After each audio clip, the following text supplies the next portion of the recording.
Hello, everyone, and welcome to Compassionate Chats. I'm Tanys Coughlan from My Place Home Care, and I'm joined by my co-host, Heidi Gagne. Hello. Hello, Heidi. And today we have Detective Isabelle Ouellette joining us from the Ottawa Police Department. Department? Is that what you... Service. Service, yeah. Service, yes. So we are thrilled to have you, Yes. Isabelle. Thank you so much for joining us. Be here. So we're talking about elder abuse today.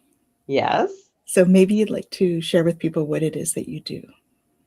Yes, I'd love to. So my name is Detective Isabelle Oulette. I work in the Elder and Vulnerable Adult Investigations Unit at the Ottawa Police Service. I've been in this unit for roughly 8 years, although it's been in effect for many more years before that. Mm-hmm. The mandate of our unit is to serve the demographics 65 years and older, or 18 years and older, with some type of impairment, whether it is cognitive or physical. Mm-hmm. And we investigate in my unit crimes such as financial crime, sexual crime, physical crime against those two demographics. Okay. But the caveat is that there has to be a relationship, some type of like an authority relationship or a codependency or dependency relationship for the report to come to our unit. I'll give you an example. Yeah. So if an elderly person is on the street and they're walking around and they're like pushed by somebody or assaulted or robbed, it wouldn't come to my unit, even though they are elder or an older adult. Right. It wouldn't come to my unit. It would go to our general investigations unit. Okay. On the other hand, if a person is an older adult is being stolen from by their power of attorney, then that would come to me. Or they're assaulted by a PSW, or someone who has some type of relationship with them. It doesn't have to be anything special for the relationship, but there has to be a relationship. Right. Yes. Now, we also don't do, we have a unit specifically for domestic. So intimate partner violence. We have a unit especially for that. So if an older couple or a vulnerable adults are in a setting of partner violence, then they would go to that unit. It's just the way that it's been devised. Yeah. Yeah. Okay. So that's what we do essentially. We do also a lot of counseling, a lot of talking, a lot of information giving. Yeah. So essentially that's what we do. Okay. Awesome. Well, that is very interesting to know that there's such a definition as to what you do. And I'm assuming when you call, they'll tell you, they'll know who to send it to, because that would be very difficult. How do I explain the relationship that they might have and everything like that? Yeah. So we kind of chatted earlier today, and I mean, we really want to know, what are the signs of abuse, especially considering your department covers, somebody with some kind of authority or the dependency on them. So how can a layman person that's coming in, like for us, it would be our PSWs and our companions going into this setting, what signs can they look for, or would be the first, maybe the top 5 things to look at for each kind of abuse? Yeah. So, I mean, if you're thinking, for example, physical abuse, well, you're going to be looking at maybe injuries that were not there before that are there. And sometimes it's not always easy, because as we age, our skin becomes, thinner and thinner, and we bruise easily, and we wound easily, and we tear easily. But, but that's why, when they are in either long-term care or retirement homes, there's body inventories being done so that, there's bruises being noted, so that's how they monitor, what is natural injuries versus assaults, so there are things in place for that. But yeah, in terms of physical, we're looking at injuries that were not mentioned or in the notes, that were not noted before. We're looking at injuries that maybe were in certain phases of healing, we're looking at that. Maybe someone is falling over and over again. So do we have broken bones? What's happening?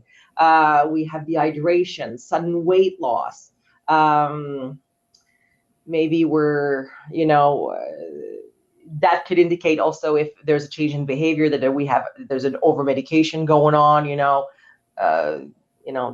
they sleep more, they're less, then there's less care to be provided. So, sometimes we will see that whether they over medicate, whether it's a parent or whatever, so that they don't have to, provide too much care, or they're not, so those are the signs to look for in terms of physical. For emotional abuse, although emotional abuse is not in the criminal code, and we get a lot of those calls sometimes, and it's something that we have to mitigate. We do, but it's not necessarily in the code. But it is nevertheless super important, because it can create fearfulness, anxiety, depression, withdrawal, because if your caregiver is the one who's abusing you, you're kind of in a catch-22. It's likely also somebody that you love, right? That so it's really, it's not easy, right? But there's a little bit of sudden change in personality or in mood. Maybe if, constant emotional abuse, or physical for that matter, or any abuse, a confusion, that there's a cognitive decline that occurs. There's a return on the inside, a quietness that kind of resonates. You just see the person looks and seems different. Right. There's an isolation, alienation from others as well, that can be seen. Other family members will see, oh, well, we can't go see our mom. My brother said we can't go in, see that all the time as well. Neglect, in terms of neglect, you'll see like unsanitary conditions, diapers or briefs not being changed, lack of food, heat, medical care, being alone when they shouldn't be, with no services. For financial abuse, we're looking at the pattern of spending, right? All of a sudden, older adults tend to, and even some vulnerable people really tend to have a regular, they're very ritualistic, they spend this much per month on this, go to bingo, go this, go do that. But then you have different patterns, of spending, where the money is just coming out, and it's like, oh, well, Mrs. Smith has never done that before. What are those thousands and thousands of dollars coming out of the account for no reason?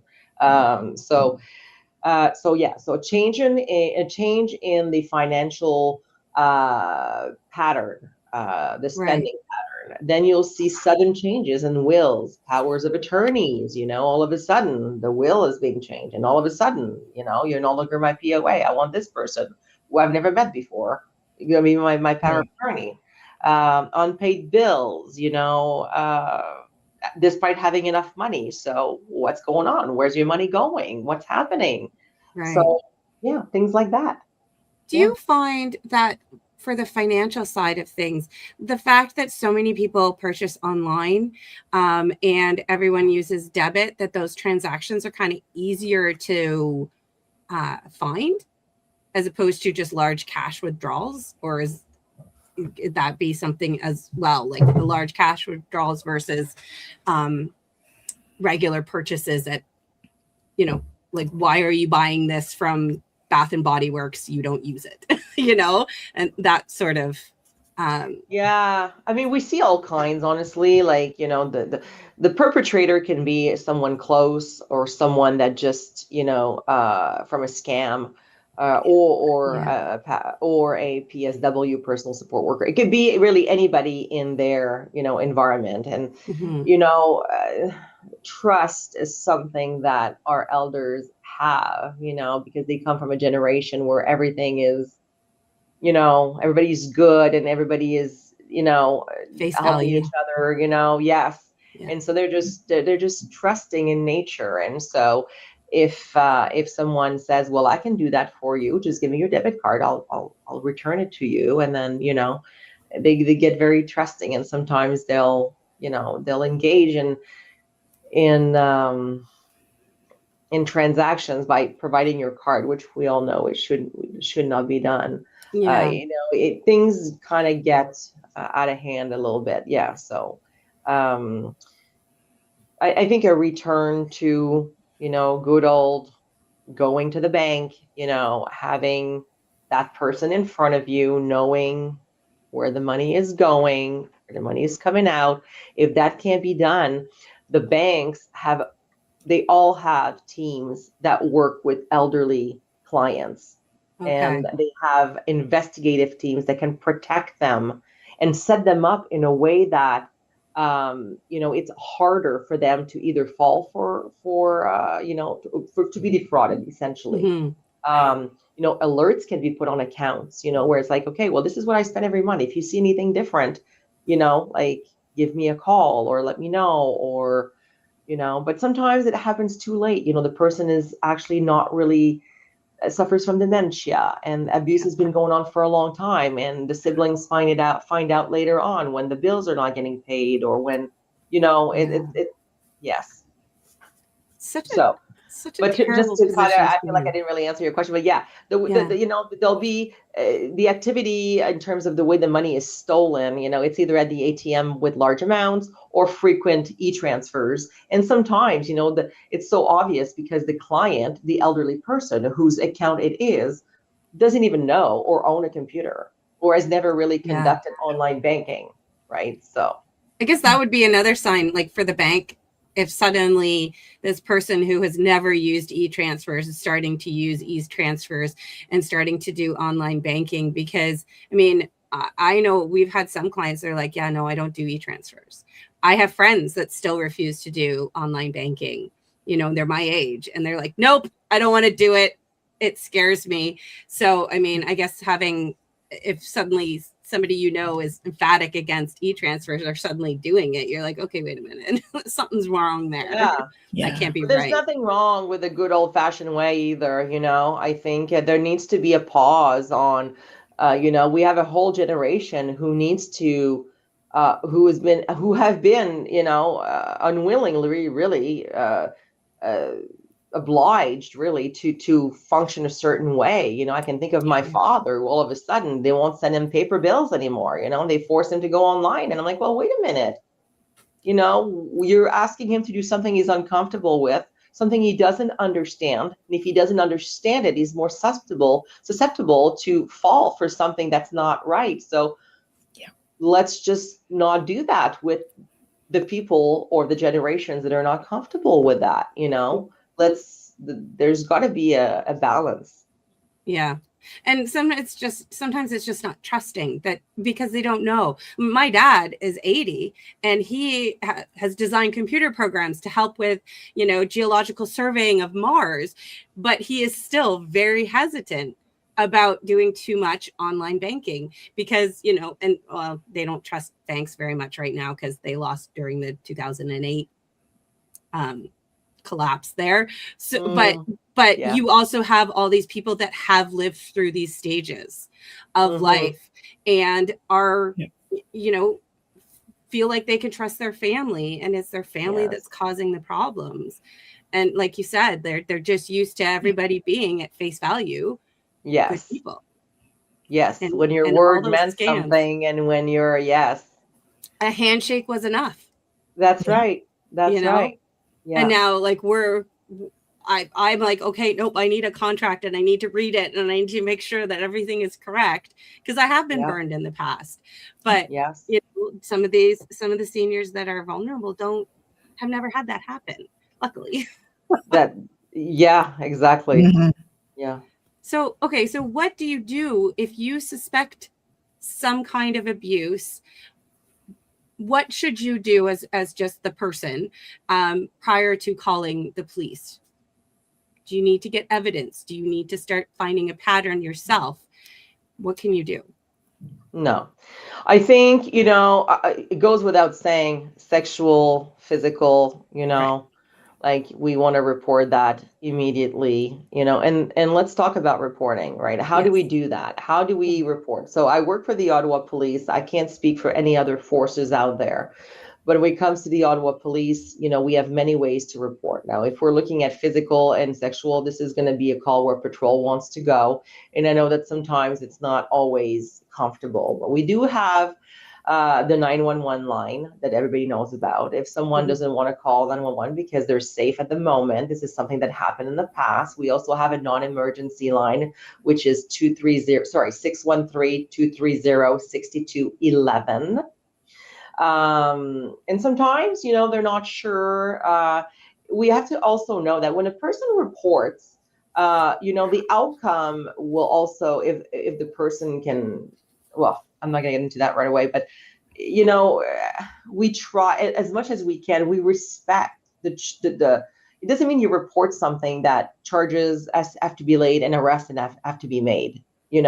Right. Reports can be made just for the purpose of having a report made. It doesn't mean that the victim is necessarily going to want to have charges laid, because it's really difficult, number one, to report a person that you love that's doing you wrong, and that's often something we run into, but we respect the wishes of the person and of the victim and how far they want to go in the process.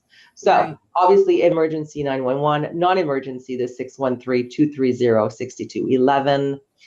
We run a unit of 3 here in the elder and vulnerable adult investigations unit. Myself, Detective Ouellette, Detective Archibald, and Sergeant Rennick. So we can be called to simply have a conversation, and address concerns and provide advice. And then we have an elder abuse information line, which is the 613-236-1222, extension 2400, where you can just call and chat with a social worker and say, this is what's happening. What can we do?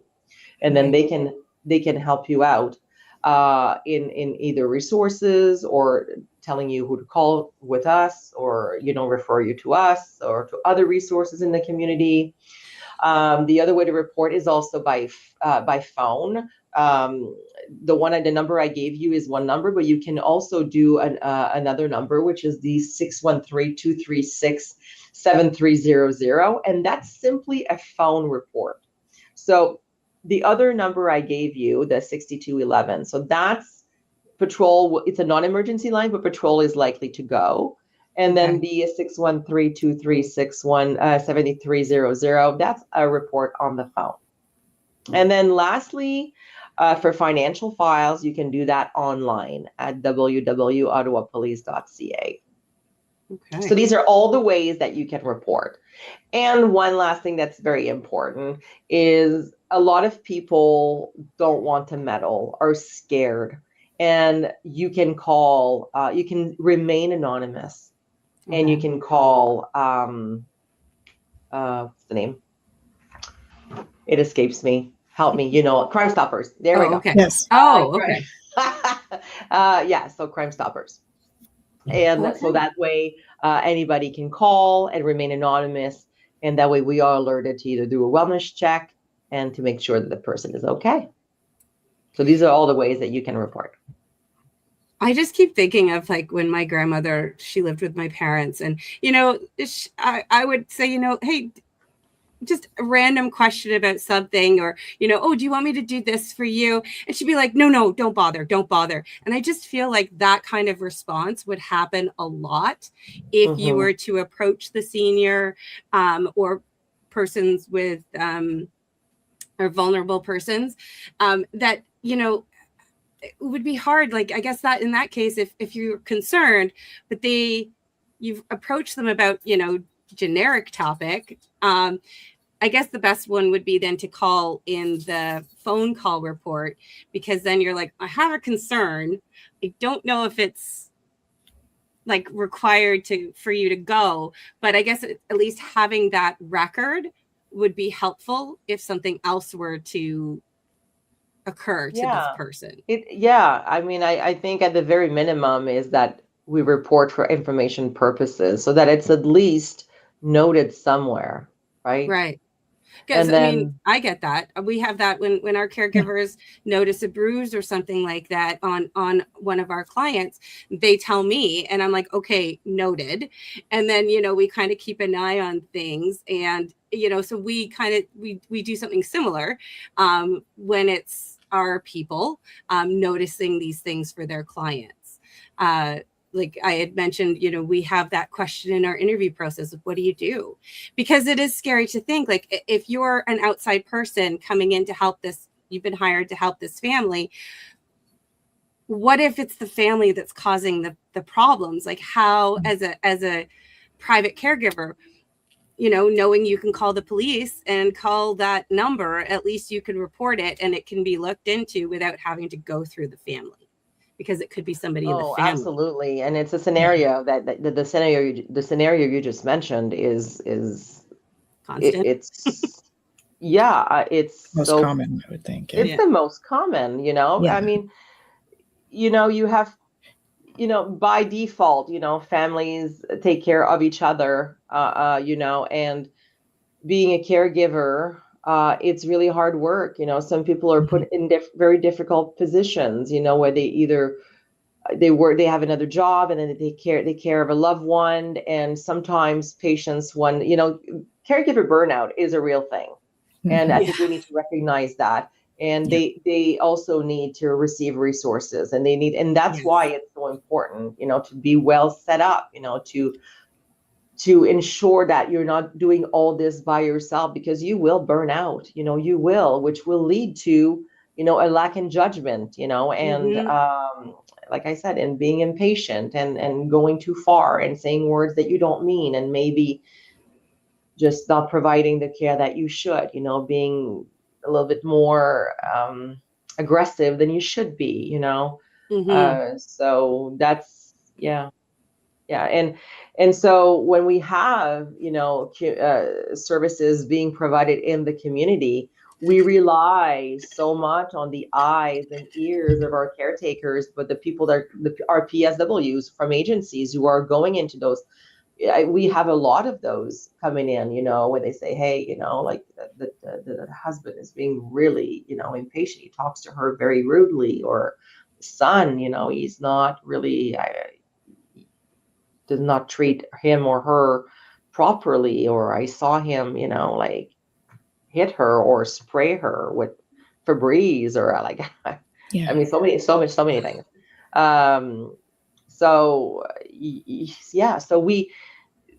the involvement of the community workers who go into those residences is essential, and they need and have to report what they see. Right. Well, in whatever manner they choose to. Right.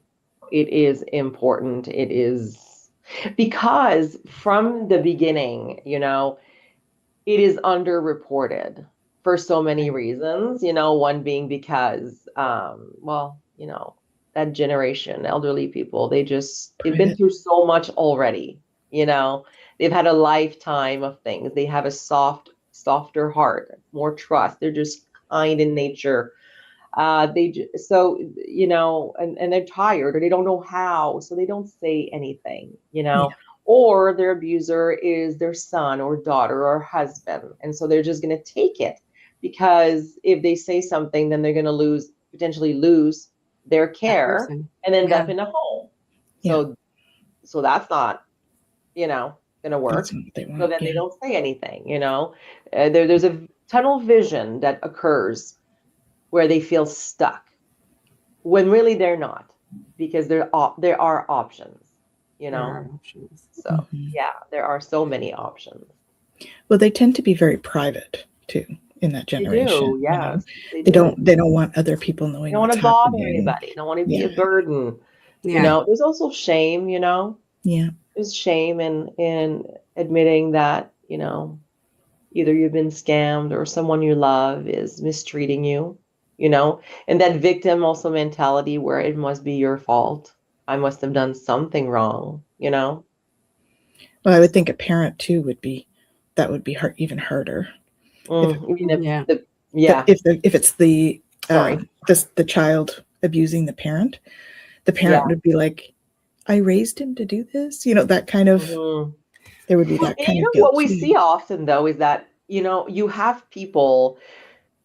You can have a family, for example, where now the dad has passed away, the other siblings have moved away, and then you have let's say a mom who's left with her 50-year-old son or daughter that never really kind of a failure to launch, I suppose. And they've had this lifetime of living together, right? This lifetime of banter and this and that.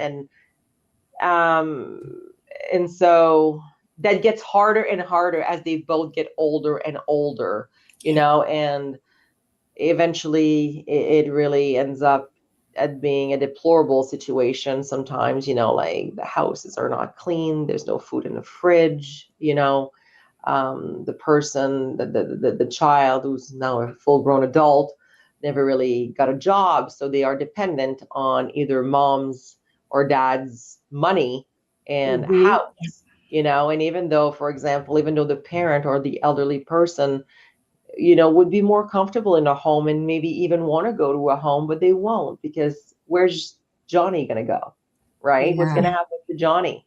So what's going to happen to my son? What's going to happen to my daughter? And so they stay, they stay.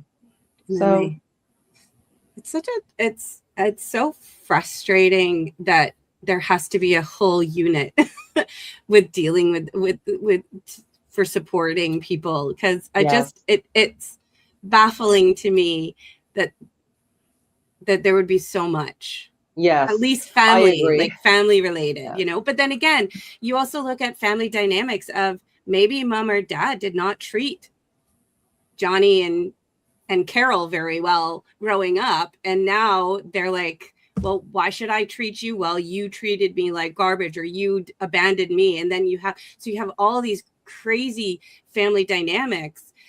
How do you navigate that kind of dynamic? We see that all the time. It's that's what I'm saying, that history, right? Where matters. I personally maybe would never speak like that to my father, and that would be, to me, let's say but to them, it's how they spoke their entire lives to each other, and to them, it's just the norm. But that being said, I think these scenarios, where we're talking more, where people are still living in their homes and not so much in a long-term care, because if you're in a long-term care and you are in a retirement home, there's a lot more eyes on you. There's a lot more accountability, going on. But when you're in behind your closed doors and in your own home, then really that's where it's a little bit more tricky or difficult. And I think the key is when if you're just even calling for advice, then the good thing about that is that everything that when you feel that you were locked in, where, what am I going to do? Well, by talking to us professionals, and social workers, you get to see all of the options that are available to you that can give you a compromise that really can work, where you can still be happy. There are so many services, so many things that can be given. Yes, we we live in a society where services are hard to get, but there are still ways. Right. And it's, but people don't know that they can get services at home. They don't know how it all works. Who do I call? How does it work? What can they offer me? Can somebody clean my house? Can somebody come and see me and bathe me twice a week? Can somebody that happen? Then the people do that. And it's like, yes, people do that, so just knowing the information can offer a clarity that is beneficial. Well, and that helps with the caregiver burnout piece too, right? If the It caregiver does. that they're with doesn't even know that that's available, or that they can get, a few hours respite once a week, Yes, like that can be a huge alleviation of stress just to have that absolutely. time. So, Yes, absolutely. mhm. Yeah. Now in the nursing homes and retirement homes, how do you determine? This is going to be a very personal question, not personal for me, but I mean, like, odd. Odd. Okay. Odd. It's going to be odd because you hear about this. There's dementia clients that end up, and one of them is like basically sexually abusing another one because they have dementia. I mean, how do you deal with something like that? Because the personal part would be, this didn't happen, but I could see it could have, had they been more mobile. My great grandmother was in a home, and they thought they were married because they both had the last name Morris. And so they thought they were married, and yet it wasn't.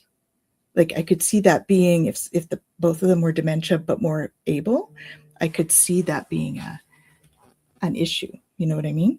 How would you handle something like that if it was happening? Like, because where does free will kind of? That's why I say it's an odd question. But well, it's not odd because it's resident on resident abuse is happens frequently. Really, it's something that the long-term care facilities, and mainly long-term care, because the memory care, although you do have retirement homes that do have memory care units, yeah. but the issue is when you have residents who are, exhibiting sexual aggression. The problem becomes, how do we provide safety to others? So that's more a social problem than a police problem. Okay. So it's something that the community and the government has to figure out, because it is a problem. Now, and removing this person, and putting them where, if you have a perpetrator who has advanced dementia and doesn't have in control really on, doesn't really understand his actions and just is acting on impulses because of the disease or the illness, laying charges can be very difficult.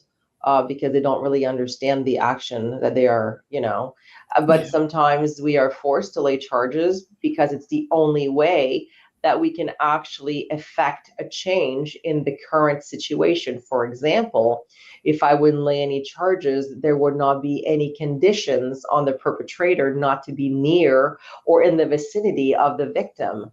And the only way to make that happen is to really lay charges. And then at that point, there's a forced change where this person has to be relocated. But again, relocation is not okay. So it's necessary because the victim should not be faced with her abuser or his abuser every day. But then just moving that person and now into another memory floor at another location is not really going to make the community safer now, is it? No. There needs to be more resources, and that maybe that person needs to have a sitter 24/7, so that and that costs a lot of money, but this is where we are at, right? So so it's, like I said, it's more of a social problem and a healthcare problem, that we need to really pump up the services to ensure that we have safety in our homes. I just wondered where that line was, because I guess it's about cognitive functioning then. Right? I mean, a person cannot really be found guilty of something that they don't understand, but that being said, it's a case by case, because also people that are on memory care units, they're often locked units, right? They might still have moments of lucidity and moments where they are, they have capacity. Capacity is very fluid, and it's such a an interesting concept. You know, it's a continuum that moves constantly up and down. Once you have dementia, you don't get better from that. So I'm not saying that that's what's happening here. I'm saying that they have moments where they are better and understand better. You know, there's sundowning, you know, that's the concept, right? So in the morning, there's more clarity. And then by the the end of the day, then we see more confusion. We see more falls. We see bad, you know, wandering off. Exactly. Yeah. So, yeah. So it is, it's a predicament. It truly is, into which there's no great solution. Well, I guess, like you said, it's an individual it's a individual case basis. Yeah. Yes. Yeah. Mm-hmm. Yeah. But I can't believe that it's been that time already. Right? How did that happen? I don't know. I don't know. It's wonderful, wonderful information. Well, thank you so much for joining us today. Thank you. And I really encourage anybody that if find themselves wondering, well, wander no longer. Give us a call and we will chat. That's right. There's 3 great people that are ready to listen, as well as social workers as well. That's right. Any questions? Thank you. Thank you so much. Have a great day. You too. Bye-bye. Have an awesome day, everyone. And don't forget to join us at the end of the month for Compassionate Conversations. Bye now.